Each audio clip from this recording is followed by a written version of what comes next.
Man, with Brett dead, I guess I have full creative control now.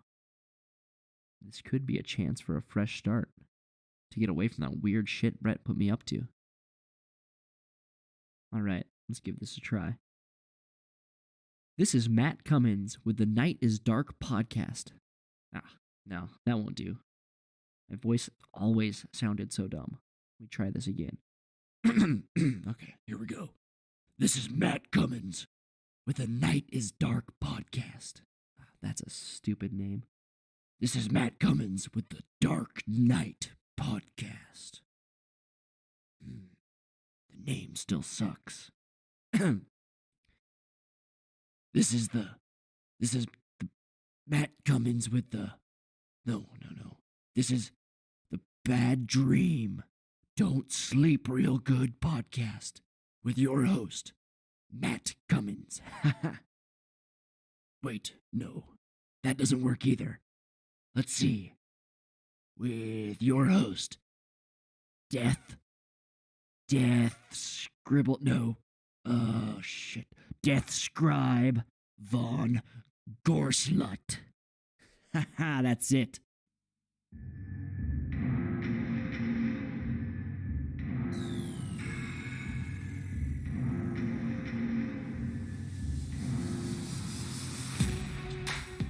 Welcome to the Bad Dream Don't Sleep Real Good podcast with your host, me, Death Scribe Von Gorslut. This week's tale is about a creature of such horror that you'll find yourself in the middle of the night with a a taint tingling your no. Let's see. You'll find even your taint being tingled with chills from beyond the veil. Wait, oh God, what did I just say? That has been acting as a filter for me, making sure I don't say anything stupid. Screw it. I don't need him. This week on the Bad Dream Don't Sleep Real Good podcast. Damn, that is long. This week on the BDDS... On the BDDSRGP... Shit, the acronym is even harder to say. Anyways, this week on our show, the airwaves will be full of nocturnal emissions from ethereal realms, eldritch abominations with strange archaic aeons breathing a miasma as thick as the veiled night, the night veil. The dark verse of this lore envelops your soul in the black tape. The blackest of black tapes, binding you in haunted places where true ghost stories are written in blood in the dark tome. These astonishing legends and small-town horrors will hold you at knife point. Prepare not to sleep all that well after the Bad Dream Don't Sleep Real Good horror show. Bucky Bruno slipped into the doors as careful as a cat stalking mice. From where he stood, it appeared the whole side of the bar was clear. He stepped around the corner, scanning the tables for any patrons, and took a seat 3 stools in, making the mistake of keeping his back to the first 2, which had been hidden by the decorative log support posts at the end of the bar. He sat and exhaled relief, and waited for the barkeep to come out and take his order. It was 9 a.m., and Bucky hoped to be good and buzzed by 10. He also hoped that he hadn't been seen entering Pal's, a run-down dive bar on the edge of town. But damn it, he needed a drink. He jostled with the idea that this was a big step towards alcoholism, but the thought only made him want to drink even more. He looked towards the swinging door with a small round window where he expected to see the barkeep come walking out at any moment, smiling at him without any degree of judgment in her eyes. One could hope, he thought. And he would have to keep on hoping because it appeared as though no one had heard him enter. He turned and faced the bar to scan the booze and see what kind of drink he was going to get. He wanted a whiskey, But he knew that if he sipped on the firewater this early in the day, he'd smell like he was a liquor sweat factory. Rum would be nice, and he considered going straight for a double shot to kick her off, because sober, he was still aware that he had very little money to spend and none coming in anytime soon. Bucky turned, squealed, and nearly fell off of his seat. The large, calloused hand extended towards him had grazed the tip of his nose. "Rick Drummond's," a lean, weathered man said. His face was red with drink, but his features were long and sharp. He wore a kingly, graying beard, and his eyes were the kind of blue that made Bucky think of saints and other holy things. The gaze armed with those eyes was unblinking and piercing. Bucky took the hand, shocked that someone else was drinking this early, and perplexed at how he could have walked right past this tall, serious-looking fellow without noticing him. The man's hand was so large Bucky felt like a child, so he found himself squeezing as tight as he could, but it was no use. The man's casual grip was stronger than Bucky's had ever or would ever be. Even drunks are more men than I am, he thought. The barkeep came out of the back. She was short with emerald eyes and still wore the beauty of her younger years well, through the barrage life had likely given her. No one ends up tending a dive bar in the early shift without having stepped in a few shit piles of bad luck. "Hey, Tina, 2 double vodka orange juices. Make 'em stiff," Rick said. Bucky beamed at him. Orange juice and vodka. It seemed so obvious. 2 screwdrivers, a breakfast of champions, Tina said and winked at Rick. There was more in that wink than mere flirtation. And if Bucky had to guess, he'd say that Rick was nearly twice Tina's age. Awe was in Bucky's eyes. "Thank you," Bucky said. I'm Bucky." "Nice to meet you," the man said as he took a long drink. They sat still in silence for a moment, and Bucky began to get anxious.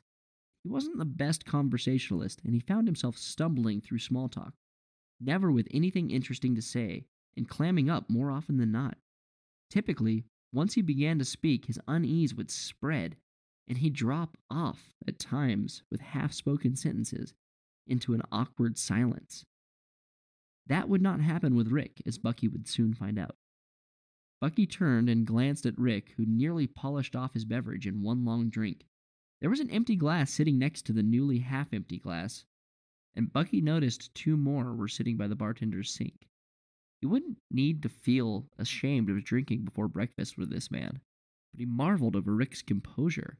Surely he hadn't cleared 4 doubles already. "So, did you watch the game last weekend?" Bucky asked shyly, but Rick spoke right over the top of him. "I went hunting, or meant to," Rick said, and drank another long drink and held the empty glass up for Tina to see. "And I ended up lost for 5 days. "Wow, where were you Bucky started, but Rick cut him off. "I went up the local access road off of 24, went 30 yards in and turned by Coos Creek over the old riverbed and drove on up the tracks to Sand Point, you know?" Bucky didn't know, but Rick kept going. "Where the hill swales back and then drops off, there's a game trail there that you can follow, and the terrain flattens out for a few miles. The ruts stop there, but the river is shallow and my truck sits so high I decided to cross and see how far I could drive. I made it a few miles back in before I decided to camp for the night. It was a beautiful night," Rick said, and paused to consider his drink, as though an answer might be found in the bottom of it. Bucky squirmed in the silence. Is that his whole story? He wondered. But just as Bucky tried to say, "That sounds fun," Rick cut him off and plowed ahead. "Got my tent set up, got a fire going. It was like any other hunt I'd been on. I was camping way off of the main trails. Some people probably took horses back in that far, but all the better hunting was supposed to be up high. But I found a few years ago that if you get far enough off the main trails and go way back into the woods, the animals have figured out where the predators aren't. Them elk are sharper than a tack. Ever notice how on opening day they cross a fence from public lands to private ranches?" Bucky tried to answer, but Rick just kept going. "Happens every year. First sign of a hunter and those animals go where they know they are safe. Hillock's Ranch up on the south face. Damn environmentalist bastards won't let you buy a hunt. Every fall, that ranch has over 1,000 head of elk on it. Them animals know what they're doing. Anyway, that night I went to sleep and woke up the next morning. I haven't told anyone about this yet, so you just keep this between you, me, and the fence post. But when I woke up, my truck had been turned. The ruts were there. Something had pushed my truck about a quarter turn. The ground was all tore up. Now, I thought it may have been a bear, but most black bear aren't much bigger than a dog. But I've seen a few big old boars on my trail cam. There was a sow once I saw, stood probably 5.5 feet, which is big for a black bear here anyways. But there was a boar that chased her off on my bait, and you want to know an big, ugly, rip-snorting tear of a bear? This old boar stood 7 foot on his back legs like a small grizzly. I stood right where he stood in front of my trail camera, and I was nearly a foot shorter than him, and I'm 6'2" without my boots. In my boots, I'm 6'4". But even a bear that size would have to work at moving my pickup like that just by pushing it. I was perplexed to say the least. I'd had a couple of cold ones the night before bed, but I never sleep that hard. At home, if the dog snorts in his sleep, I shoot out of bed. Whatever turned my truck did so without making a whole lot of noise. I pulled the truck forward because looking at what had just happened made me uncomfortable. But looking at it again, I thought my truck must have just slid when it had come to a stop the day before, and I just hadn't noticed. The morning was crisp, and I just loved that feeling, the first breath of a cold morning air in the mountains. Wakes you up and makes you feel like you're alive or something. I grabbed my 270 and put it over my right shoulder. I took my Rwana ivory-handled knife and strapped it to my hip over my left pocket. I put it there so I can grab it cross-body in case I have to use it quick. You never know when a lion will decide to test you. I never had it happen, but I sure as hell have had a few close calls. I put my .42 revolver on my other hip, making sure that it was on one of the empty chambers. It's got a bit of a hair trigger, but if I gotta bring down a charging bear, it's got more kick. I keep my .22 on my right side for a quick draw. So as I set off into the forest, I was going to follow the trail, but I knew I could follow the ridge and be just fine. I got about 20 yards in, and there was the weirdest damn track I ever seen. It looked like a bear had slipped in the mud, making its foot look kind of human-like, but about 20 inches long. I looked at the pads and thought, if that's a bear paw, then I'm sharing the woods with a big old boar. I wasn't worried, though. The general direction was downhill and the day was clear. There wasn't hardly any deadfall, and the trees in the mountains here are pretty thin. If there was a bear in there, I'd see him far enough away. And the black bears typically smell you out and clear out. It's probably what the track was, a bear getting out of there because he knew I was close by. At least that's what I thought then. I only went a few hundred yards before I came across a big old buck. He was an atypical son of a gun, tines twisting and turning all over the place. One side was 5 points. Looked as clean and even as a Monsanto wet dream. Genetically modified perfection. The other side was a bramble of bone patches and prickles and pointy going all directions. I brought my scope up to my eye and held my breath. It was so clear out I could see the puffs of breath and the glow of the morning light beaming through the trees. I hesitated. Sometimes you just got something so beautiful it makes you hold the trigger, but a man's got to eat, and I wasn't going to pass up that buck. Right as I leveled my sights on it, something made a noise, and that buck's head twisted, and then it ran. I thought it was a damn squirrel or something, because I swear that a pine cone bounced off the tree next to it. But I didn't see no squirrel. I was downwind, otherwise I'd have just hiked out of there right then. No way I'd get another one if they were all smelling me and on high alert, but I went on and hiked ahead, knowing there was a little draw coming up on the other side of a clearing.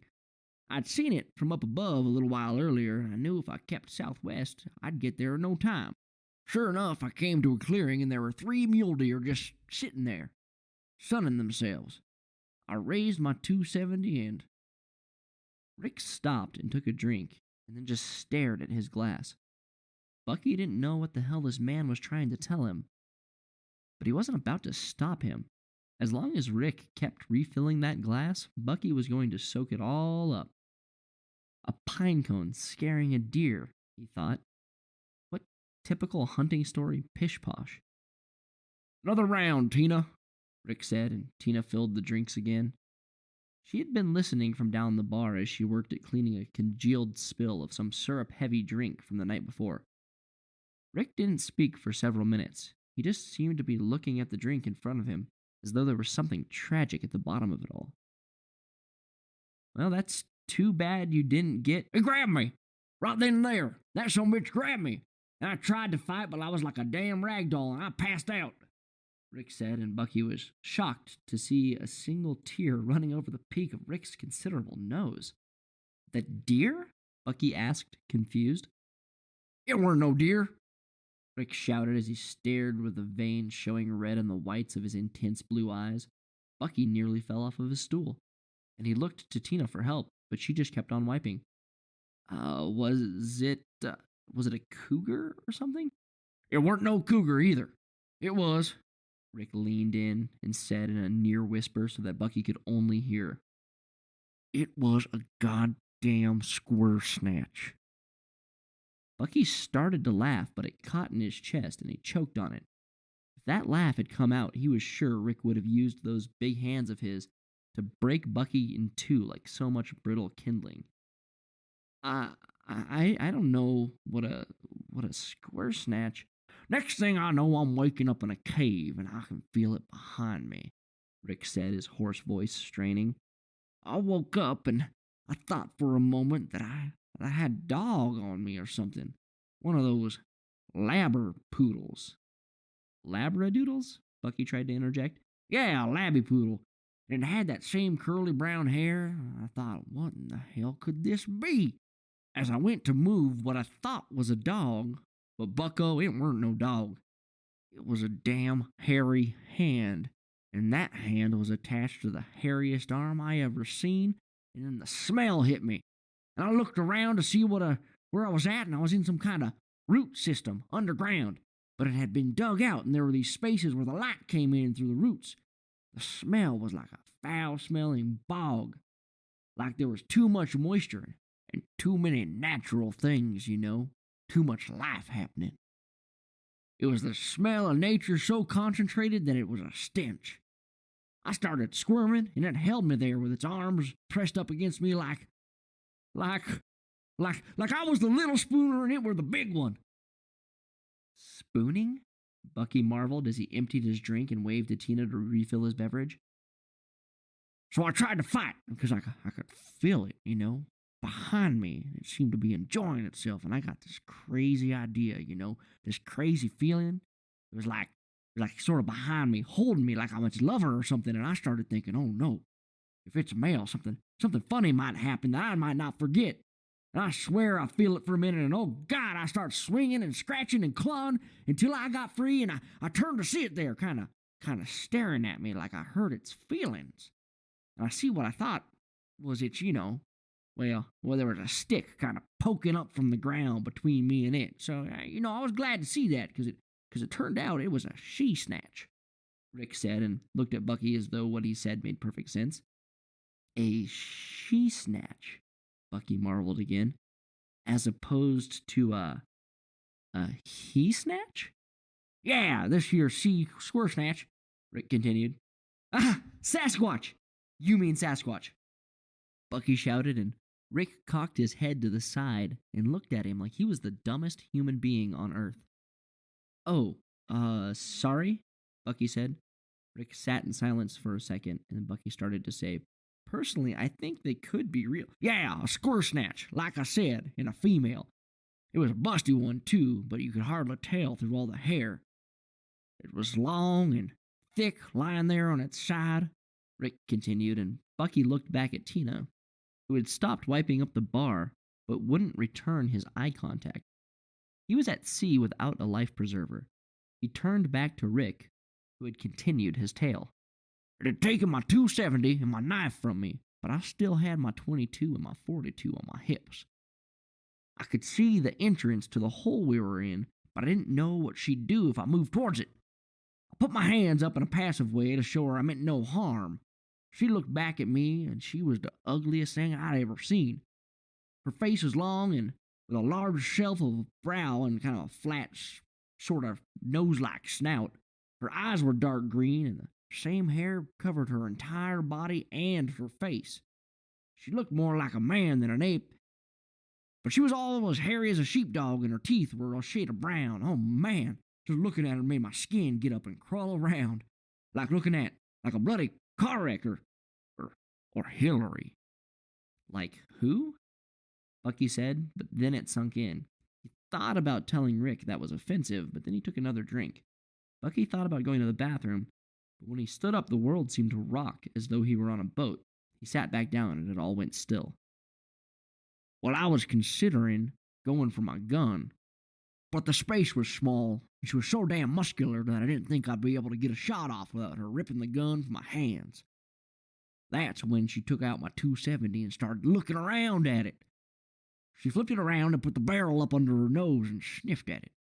Her large nostrils flared wide, and then she grunted, "Oh!" And she kept pointing the gun right at her own face. As her hand found the trigger, she began to pull it the wrong way. She'd gonna do it herself, I thought. And I started edging my way toward the entrance, when suddenly the gun goes off and a little puff of dirt explodes from the earth behind her. She starts screaming, this awful high-pitched sound unlike anything I ever heard before, and clawing at her ear, which meant the bullet had just grazed it. That's when I decided to hoof it. I climbed out of that hole in the ground and breathed the fresh forest air like I'd never get a breath that good again. I was so relieved to be away from the smell that I didn't realize she was coming out of the hole. But I was on my feet and running in no time. Rick paused again, and Bucky ordered another drink. He smiled like a fool, and that's when Bucky thought, I am drunk. Truly drunk. So, is that when you got away? Next thing I know, I'm hightailing it the hell out of there. I wasn't faster than her, but I'd surprised her, and I think she was still disoriented because I could hear her crashing through the brush after me. I was running so fast I didn't see the ledge coming until it was too late. It was only about a 9-foot drop, but I took it at full speed, and when I hit the ground, I tried to roll. I felt my bad knee light up, and the ground gave way just before I overextended it, and then I flipped, and I knocked my head on a stump. All I could manage to do was crawl on my knees.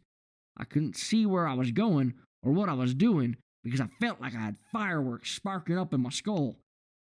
I found myself wedged between two large rocks, and so I climbed up between them and then I held my breath.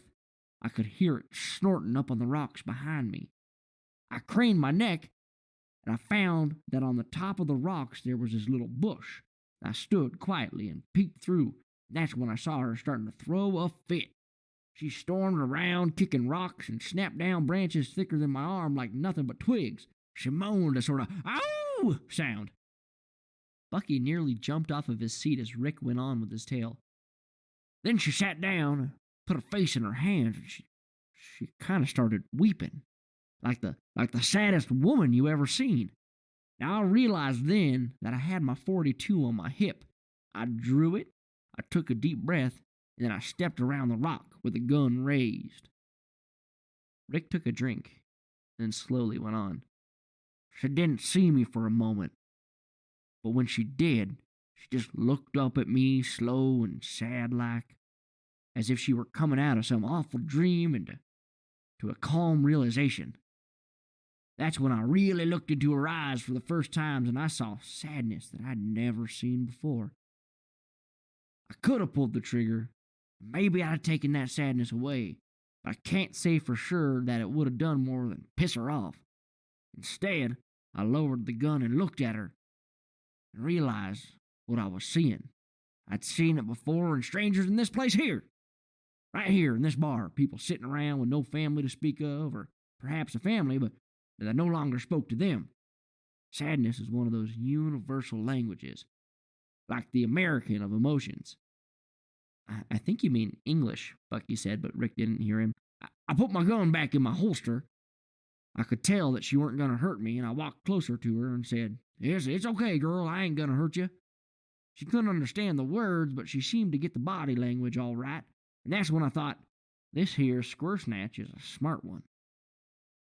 So I stood just marveling at her, and then she stood up, and I nearly fell backwards off my feet. I was surprised to see how tall she was. She was over 8 feet tall. Uh-huh, Bucky said, now thoroughly drunk and enthralled by the tale. I reached out my hand, not knowing what else to do, but she took mine, and I instinctively shook her giant hand. She didn't really get the motion, but she seemed to let me lead. I shook hands with a Squirsnatch that day. Doesn't really seem real, Rick said, and Bucky agreed with him. Well, old girl, I said, do you think you could lead me out of here? But she only stood with her ears sort of turned to the forest. I started to walk, but she grabbed me by the shoulder. Her hand went from her palm on my chest to her fingertips back below my shoulder blade. I felt like a toy or something. She raised her finger to her lips just like a human would say, shut the hell up. So I quieted down and I listened. Something was coming through the bushes. It was chuffing like a bear, but not quite. There was something more human-like to it. The Squirsnatch pushed me back behind a tree, and then she puffed up her chest and began screaming and roaring like she was going to attack. That's when a lodgepole pine the size of my waist crashed to the ground, and out stepped the biggest, blackest Squirsnatch I ever seen. Wait, you've seen them before? Bucky asked, and Rick just gave him a sidelong glance like he was stupid. Anyway, so there was this big old bull in front of me. He stood about 2 feet taller than her, and he had shoulders like something from a comic book.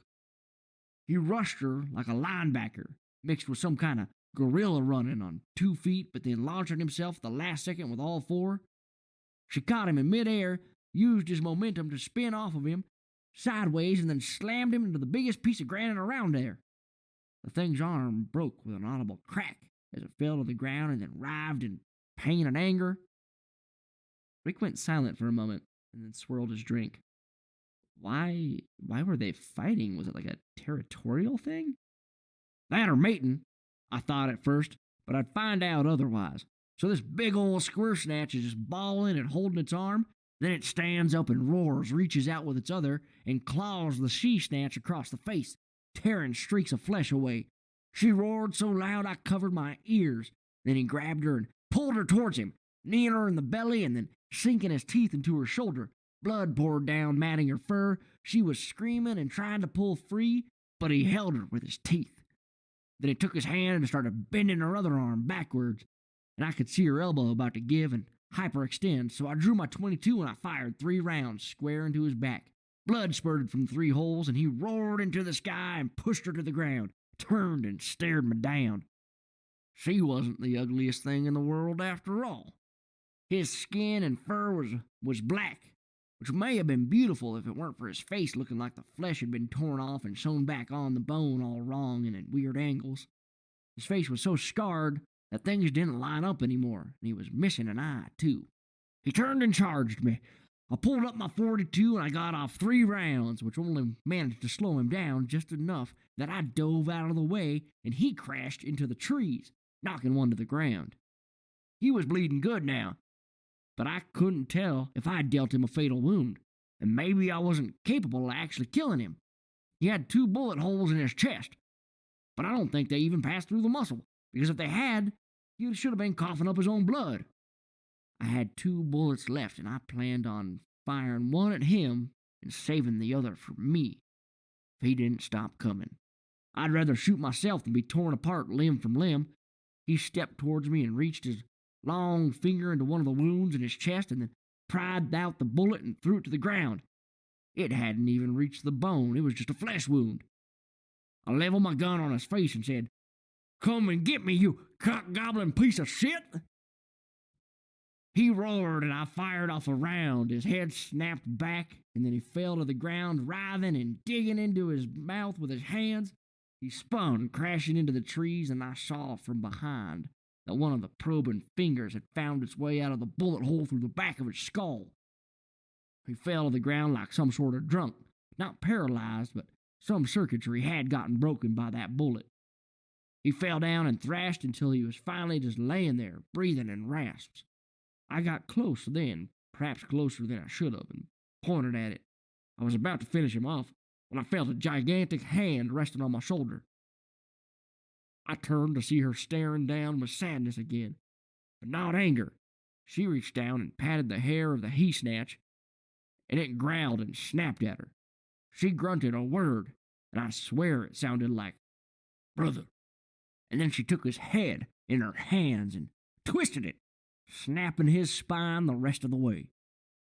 I followed her slowly, deeply into the forest, as she silently carried his body.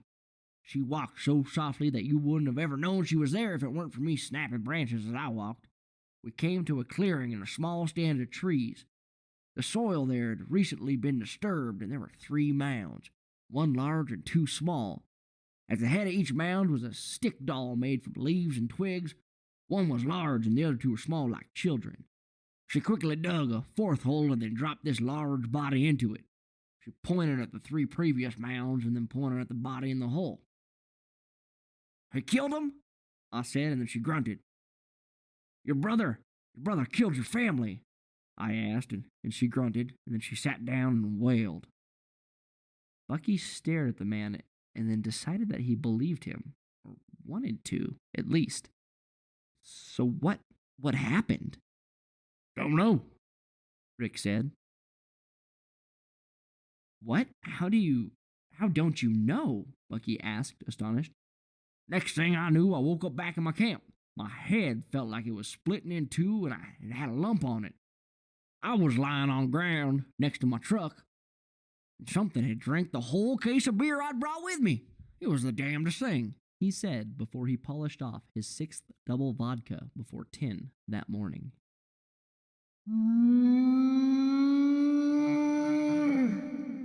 Now, didn't that just tickle your tannis with terror? Can you imagine a horror more fun? Bartholomew, you have lost your way. Return. What eldritch demon is this? Bartholomew. Return to Monsterpool. Who's there? Ah! A book just flew off the shelf. Matt.